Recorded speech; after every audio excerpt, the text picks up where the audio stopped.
지금부터 통화신용정책 보고서 2022년 6월에 대한 설명회를 시작하겠습니다.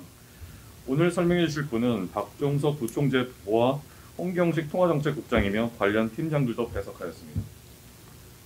예, 안녕하십니까. 박종석 부총재부입니다. 한국은행은 한국은행법 제96조 제1항에 따라서 통화신용정책 결정 내용과 배경, 향후 정책 방향을 수록한 통화신용정책 보고서를 분기마다 작성하여 국회에 제출하고 있습니다. 또한 이를 대외 공표함으로써 통화정책에 대한 국민의 이해를 높이기 위해 노력하고 있습니다. 오늘 발표하는 보고서 내용에 대해 간략히 말씀드리면, 우선 통화정책 운영과 관련하여 금년 4월과 5월 두 차례 기준금리 인상 결정과 그 배경, 또 금융중개지원대출 운영 현황, 각종 시장 안정화 정책의 변경사항 등을 충실히 작성했습니다. 그리고 금융통화위원회가 향후 통화정책 운영에 있어 주의 깊게 살펴봐야 할 주요 고려사항 4가지를 들었는데, 첫째, 우크라이나 사태 장기화, 중국 봉쇄 조치 등 대외 불확실성 증대. 둘째, 미 연준의 통화정책 정상화 가속에 따른 국내외 금융시장 영향. 셋째, 미 달러화 강세에 따른 물가 상승 압력 심화. 넷째, 금융불균형 상황에 대해서 서술했습니다. 한편 이번 보고서에서는 참고방식 6가지 이슈를 수록했습니다. 먼저 최근 방역조치 완화 이후 소비 회복의 현황과 특징을 살펴보고 회복의 모멘텀을 평가해봤습니다. 두 번째로는 원달러 환율이 국내 물가에 미치는 영향을 점검해봤습니다. 세 번째로는 기준금리 인상 이후 금융권 수신 동향의 주요 특징을 살펴보고 시사점을 도출하였습니다. 네 번째 이슈로는 최근 거주자의 해외증권 투자 동향을 살펴보고 최근 국제금융시장 여건 변화에 따른 영향을 점검해봤습니다. 다섯 번째로는 최근 높아진 국내 기대 인플레이션이 향후 물가 흐름에 미칠 영향을 점검해보았습니다. 마지막으로 비용 요인에 의한 인플레이션과 바람직한 통화정책 운영 방안에 대해 점검해봤습니다. 그러면 이제 홍경식 통화정책국장이 이번 보고서에 수록된 참고 박스의 주요 내용에 대해서 조금 더 구체적으로 말씀을 드리겠습니다. 네, 안녕하십니까. 통화정책국장입니다. 이번 통화신용정책 보고서와 관련해서 참고 박스를 중심으로 설명을 드리겠습니다. 먼저 최근 방역조치 완화 이후 소비회복 현황의 특징을 살펴보고 소비회복의 모멘텀을 평가해 보았습니다.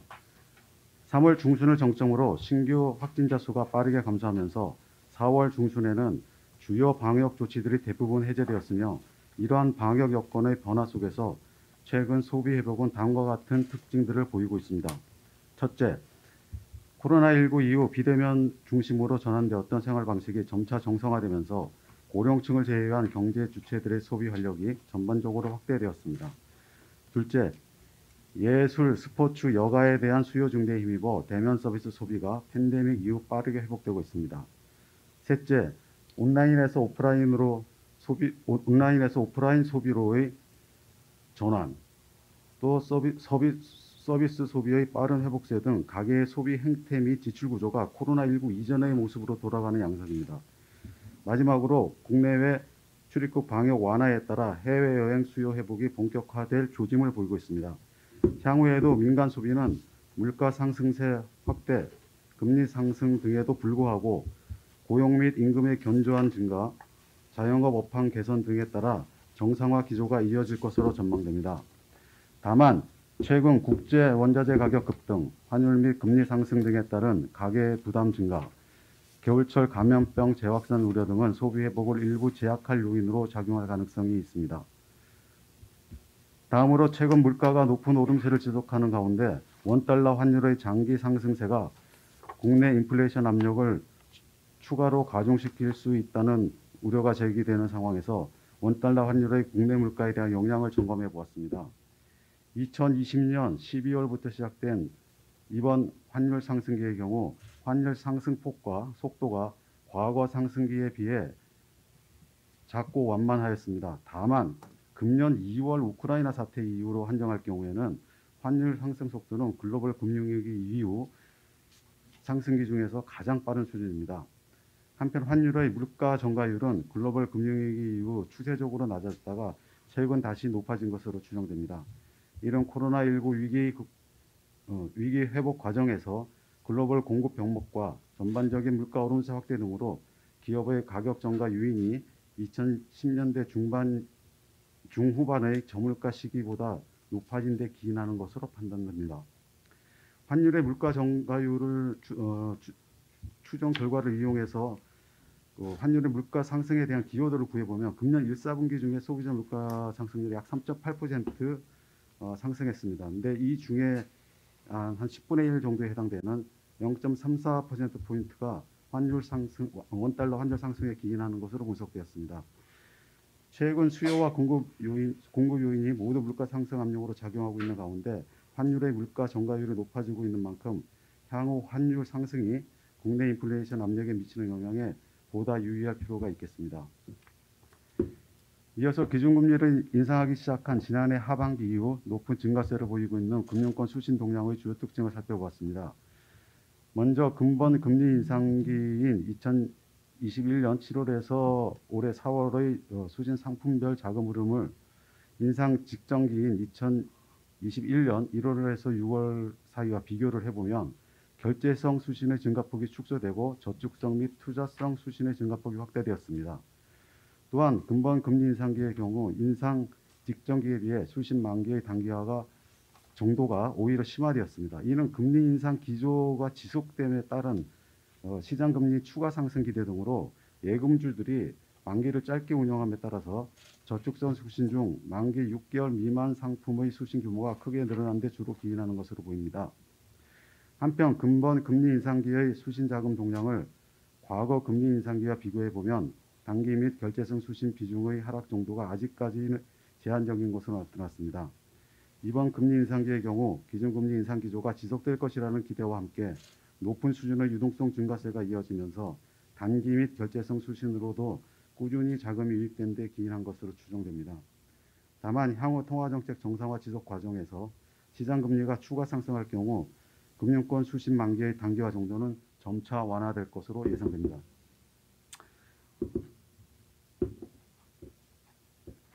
다음으로 거주자의 해외 증권 투자 동향을 살펴보고 미 연준의 통화정책 정상화 가속 등에 따른 최근 국제금융시장의 여건 변화가 미치는 영향을 점검하였습니다. 거주자의 해외 주식 투자 규모는 2021년 중 686억 달러로 사상 최대치를 기록하는 등 꾸준한 증가세를 보이고 있으나 해외 채권 투자는 다소 둔화되는 모습을 보이고 있습니다.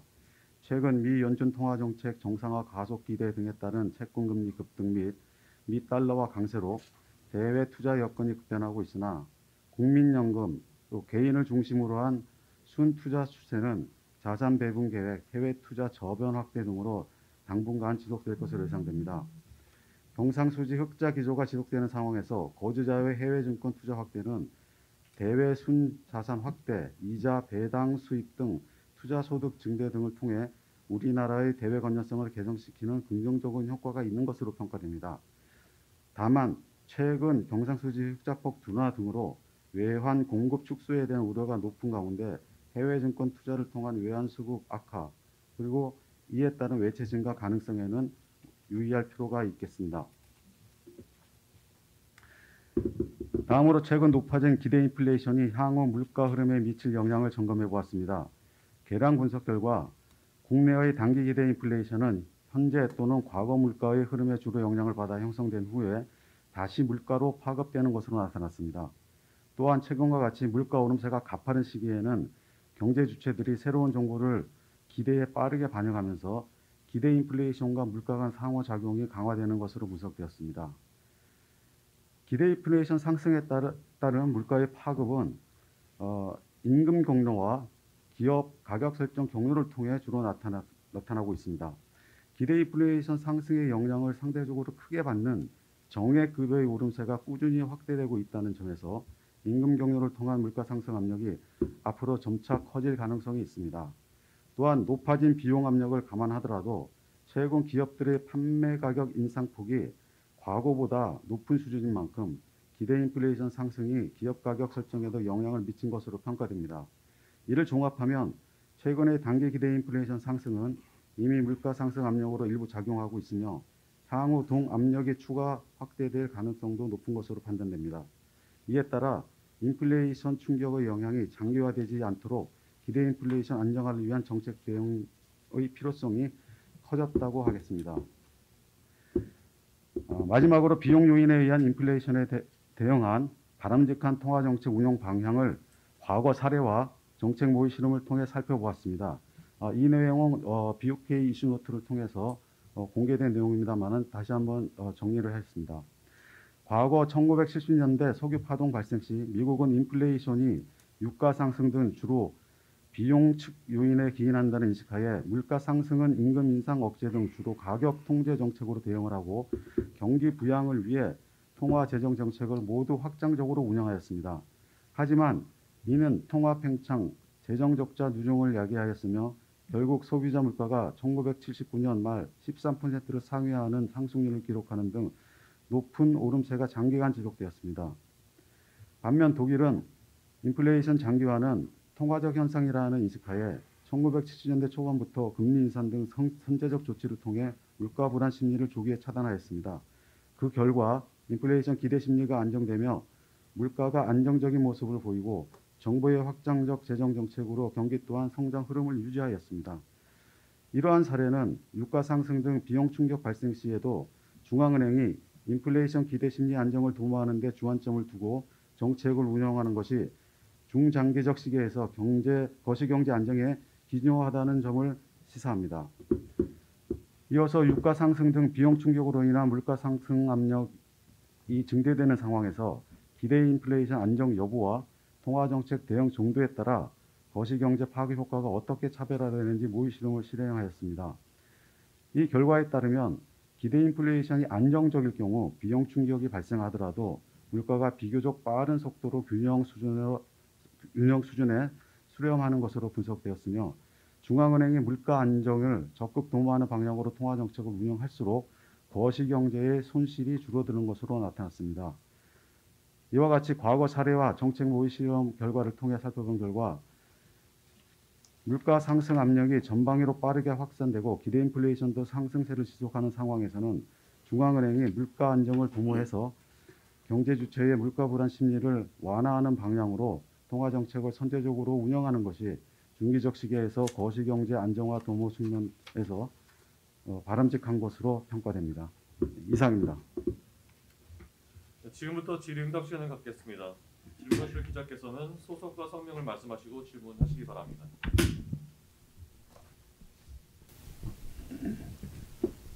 예, 저 EBN의 신주식기자라고 하는데요. 그동안 한국은행은 일각에서 제기되는 스태그플레이션 우려에 대해서 아직 가능성이 크지 않고 기우에 가깝다는 입장을 계속 밝혔던 걸로 알고 있는데요. 이번 보고서의 내용을 보면은 이전에 비해서는 미국이나 주요국에서도 그런 우려가 커지고 있는 상황에서 이전보다는 스태그플레이션 가능성에 좀 더 신경을 써야 된다고 보시는지 그게 궁금하고요. 또 하나 더 질문을 드리자면은 물가 오름세는 계속 확대되고 그 수시는 이제 단기 위주로 많이 좀 늘어났다고는 하는데 앞으로 우리나라 경제 성장세를 수출보다 민간 소비 회복이 주도할 것이다라고 이전에 발표한 적이 있는데요. 이게 민간 소비 회복의 제약 요인들도 늘어난 상황에서 민간 소비가 예상보다 크게 활성화되지 않을 경우 올해 경제 성장률은 좀 더 전망치를 낮출 가능성도 있는지 설명 좀 부탁드리겠습니다. 예. 먼저 그 스태그플레이션 가능성에 대해서 최근에 우려를 하는 그런 의견들이 나오고 있는 것도 이제 저희가 잘 알고 있습니다. 일부 해외 기관에서도 그런 경고를 하고 있고, 그래서 저희들이 이제 어떤 그 스태그플레이션 가능성에 대해서 전혀 생각을 안 하고 있고 그런 건 아니고요. 그렇지만 이제 그 국내 경제 상황을 놓고 봤을 때 저희는 아무래도 우리가 지금 생각하고 있는 베이스 시나리오를 갖고 얘기를 할 수밖에 없습니다. 그래서 확률적으로 보면은 스태그플레이션 가능성 이런 것들을 뭐 낮은 확률로 이렇게 생각해 볼 수는 있지만 우리가 베이스 시나리오로 얘기하는 것은 여전히 그 잠재 성장률 이상의 성장을 하는 걸로 이렇게 좀 보고 있거든요. 현재로서는 그런 말씀을 드리고 그런 또 여러 가지 그 우려들에 대해서는 저희가 이제 좀 더 신경을 써가면서 경기 상황의 변화 이런 것들 모니터링하고 거기에 맞게 이제 또 정책 방향이라든지 이런 것도 생각을 해보고 그렇게 하겠습니다만 현재로서는 국내 경기는 여전히 그 잠재 성장률 정도를 넘는 그런 수준의 성장을 할 것이다 이렇게 보고 있습니다. 그리고 이제 그 민간 소비 회복이 뭐 예상보다 활성화되지 않을 가능성 뭐 이런 얘기를 할 수 있는데 이제 그런 가능성이야 뭐 있을 수 있지만 이제 그 2, 4분기 이후에 그 사회적 거리두기가 뭐 크게 완화되면서 특히 이제 대면 서비스 소비 이런 것들이 많이 좀 늘어나고 있거든요. 그래서 그런 부분들이 우리 예상보다 좀 더 견조하게 민간 소비가 늘어날 수 있다라는 그런 생각을 할 수 있고 그런 소비 회복세 강화 이런 부분들이 이제 상방 리스크로 저희들은 보고 있습니다. 그렇지만 이제 하방 쪽에서도 중국의 봉쇄 조치가 뭐 계속 이어질 가능성이라든지 우크라이나 사태 그 전쟁이 장기화될 가능성 이런 것들은 이제 국제 원자재 가격이라든지 서플라이 공급 차질이라든지 이런 것들을 거쳐서 또 국내 경제에 영향을 미칠 수 있기 때문에 그런 부분들을 저희들이 잘 분석해 가면서 대응을 할 생각으로 있습니다. 현재로서는 저희가 수출은 좀 앞으로 세계 수요가 좀 둔화되면서 수출도 둔화될 것으로 이렇게 보지만 민간 소비는 견조하게 증가세를 이어갈 걸로 보고 있다는 말씀을 드립니다. 조사국에서 예, 말씀드린 대로 리스크를 평가해 보자면 지난번에 저희 전망 설명회에서도 좀 말씀드렸는데요. 대외하고 대내로 나눠볼 수 있는데 대외적인 측면에서는 지금 말씀하신 것처럼 지정학적 리스크라든지 중국 봉쇄 조치라든지 여러 가지 공급 측면에서 지금 제약이 있기 때문에 그런 것들이 상방 리스크보다는 저희가 전제한 베이스라인 대비로 상방 리스크보다는 하방 리스크가 다소 좀 큰 것으로 보고 있고요. 반면에 대내적으로는 지금 말씀하신 것처럼 소비의 제약 요인이 없진 않지만 지금 그동안 억눌렸던 여러 가지 그런 서비스 소비들이 거리두기 해제와 함께 좀 빠르게 지금 회복되고 있고 그리고 이제 국민계정에서 밝혀지는 민간에서 그간에 좀 축적된 저축이 있습니다. 그런 것들이 좀 소비로 이어지면서 소비 회복 모멘텀이 저희가 봤던 것보다는 좀 안 좋을 가능성보다는 조금 더 셀 가능성이 더 크지 않나 이렇게 보고 있습니다. 다음 질문 받겠습니다. 이데일리 이윤아 기자인데요. 이번 통신 보고서에 전문가 기대 인플레이션이 3.7%까지 올라서 일반인 기대 인플레이션보다 더 높은 것으로 나타났는데요. 이 수준에 대한 평가랑 그리고 향후 물가에 미칠 영향이 궁금하고요. 또 아까 기대 인플레이션을 좀 통제를 해야지 된다고 말씀하셨는데 이걸 어느 수준까지 낮추는 것이 적정하다고 보시는지 궁금합니다. 예. 전문가 기대 인플레이션도 높게 나오고 일반인 기대 인플레이션도 뭐 높아지고 있고 그래서 저희가 물가 전망을 지난번 경제 전망 수정 전망 발표할 때 대폭 상향 조정을 했는데 당시에도 저희가 이제 향후 물가 전망 그렇게 대폭 상향 조정하긴 했지만 상하방으로 놓고 볼 때는 상방 리스크가 더 크다 이렇게 말씀을 드렸었습니다. 그래서 그런 것들이 이제 기대에도 최근에 이제 원자재 가격 계속 높아지고 있는 그런 것들, 이런 것들이 또 수요 회복도 이어지고 있고, 펜트업 소비 이런 것들이 있기 때문에 그런 것들이 영향을 미쳐서 기대 인플레도 높아지고 있고, 근데 오늘 좀 그 기대 인플레의 어떤 영향이랄까 이런 것들을 그 보고서에도 담았지만, 기대 인플레가 이렇게 높아지고 있는 이런 현상에 대해서 저희 한국은행도 많이 우려를 하고 있습니다. 한국은행으로서는 이제 물가 안정을 목표로 하고 있는 그런 기관이기 때문에, 그래서 이렇게 기대 인플레가 높아지고 있는 상황에 대해서 매우 유의하고 있다는 말씀을 드리고요. 그래서 향후 물가에 대한 영향은 여전히 그 상방 리스크가 더 높다, 이렇게 결론적으로 말씀을 드리고 있고, 거기에 따라서 저희들이 계속 분석해 가면서 대응을 할 그런 생각하고 있고요. 기대 인플레 통제를 어느 수준까지 할 거냐, 이거는 숫자로 이렇게 저희가 말씀드리기는 좀 어렵고, 어쨌거나 오늘 국장이 말씀드린 것처럼 비용 쪽에서 물가 상승 요인이 왔을 때에도 그게 비용 요인이기 때문에 이렇게 통화정책 면에서 이렇게 소극적으로 이렇게 하기보다는 좀 더 선제적인 대응을 했을 때 기대 인플레가 좀 관리가 되고, 또 중기적으로 중장기적으로 볼 때는 거시경제 전체의 안정에 도움이 된다는 이런 독일의 사례를 또 말씀을 드렸는데, 어쨌거나 이런 기대 인플레가 우리 물가 목표보다도 상당폭 높아지고 있는 이런 상황을 저희들이 매우 우려하고 있고, 또 앞으로의 통화정책도 따라서 성장 쪽은 잠재 성장률보다는 좀 높게 이렇게 유지가 된다는 그런 전제를 우리가 하고 있기 때문에 물가에 좀 더 비중을 두고 통화정책을 운영하겠다는 그런 스탠스를 계속 유지하고 있는 그런 상황입니다. 네. 다음 질문 받겠습니다.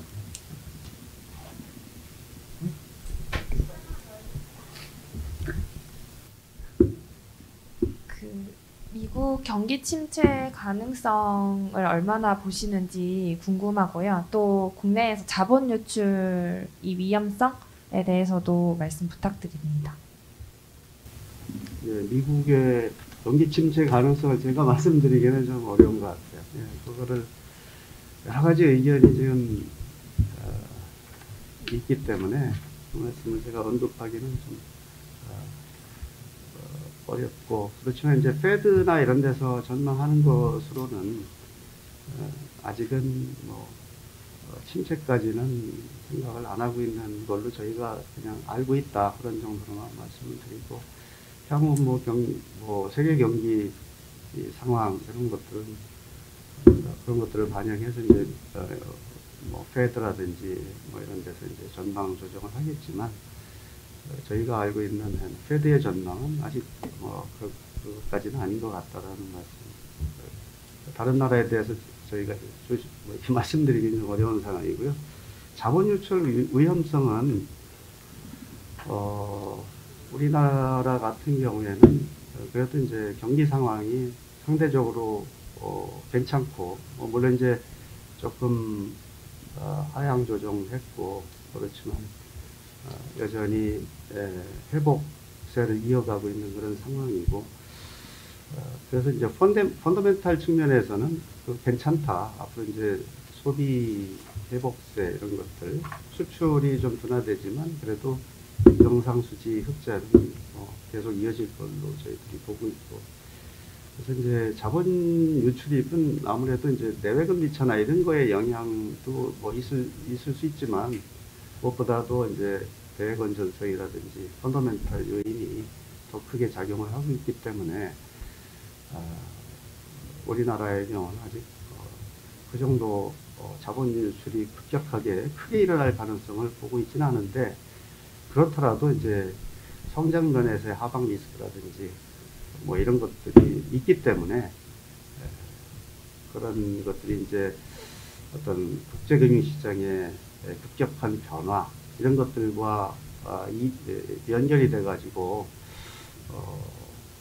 어떤 자본 유출 이런 것들이 일어날 가능성을 완전히 배제할 수는 없기 때문에 저희가 그런 것들을 잘 모니터링하면서 대응도 하고 그렇게 할 생각입니다. 혹시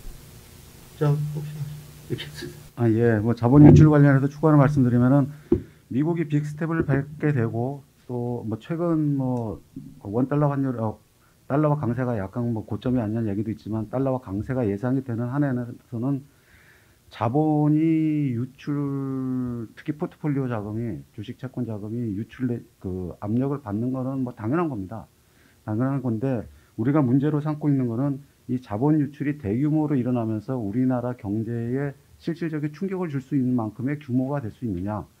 그 부분에 대해서는 지금 박종석 보호께서 말씀하신 대로 우리나라는 아직 그런 면에서 국제적으로 투자자들이나 신뢰 그리고 펀더멘탈 측면에서 그 정도까지 갈 상황은 그렇게 보는 거는 좀 상당한 무리가 있다. 그렇게 좀 추가로 말씀을 드릴 수 있겠습니다. 다음 질문 받겠습니다.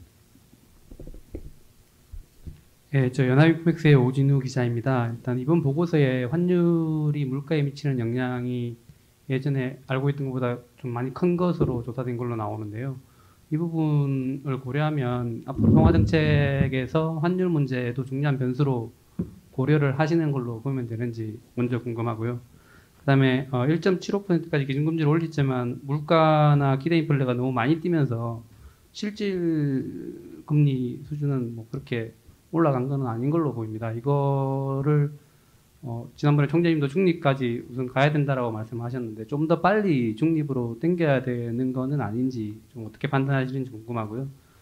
이게 연말에 시장에서는 2.5% 그러니까 세 차례 혹은 네 차례 많이 보면 네 차례 2.75 정도까지 연말 금리를 보고 있는데 이 정도면은 실질 금리 수준 측면에서 봤을 때 좀 이제 중립에 가까워지는 수준이라고 보면 되는 건지 설명을 좀 부탁드립니다.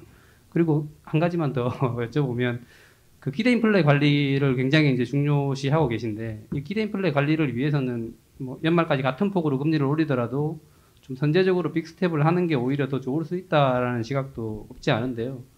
빅스텝 금리 인상 가능성은 여전히 낮은 걸로 보면 되는 건지 한 번 더 설명 부탁드립니다. 예.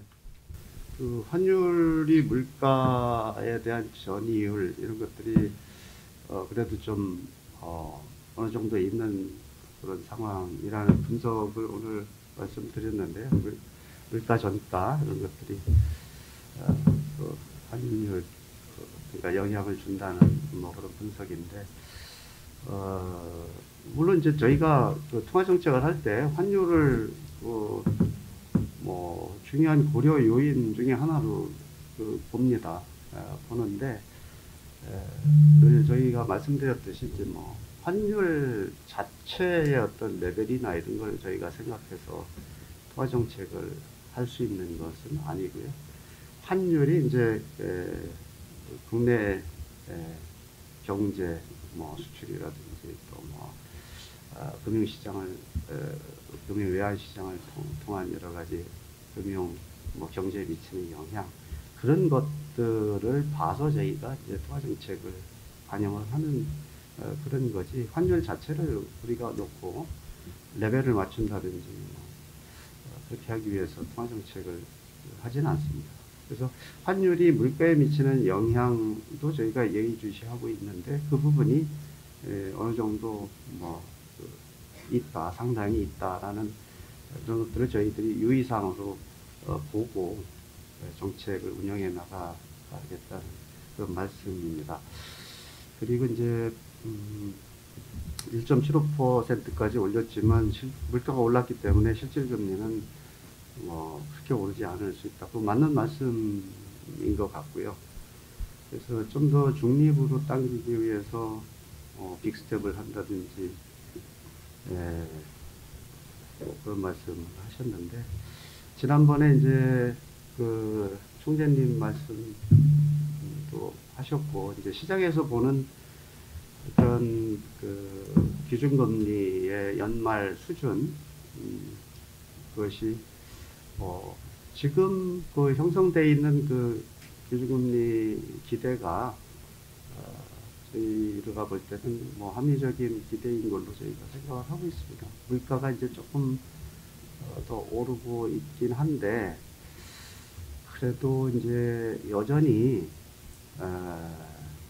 경기 면에서 우크라이나 사태라든지 뭐 원자재 가격 올라서 비용 요인으로 작용하는 그런 것들, 중국의 어떤 경기 둔화 이런 것들을 우리가 생각을 안 할 수 없기 때문에 현재로서는 저희가 이제 뭐 빅스텝 가능성을 뭐 완전히 배제하는 건 아니지만 열어두고는 있지만 지금 현재 생각으로는 25bp씩 뭐 하는 것도 그렇게 하는 게 뭐 아직은 좀 적절하지 않은가 이런 생각을 하고요.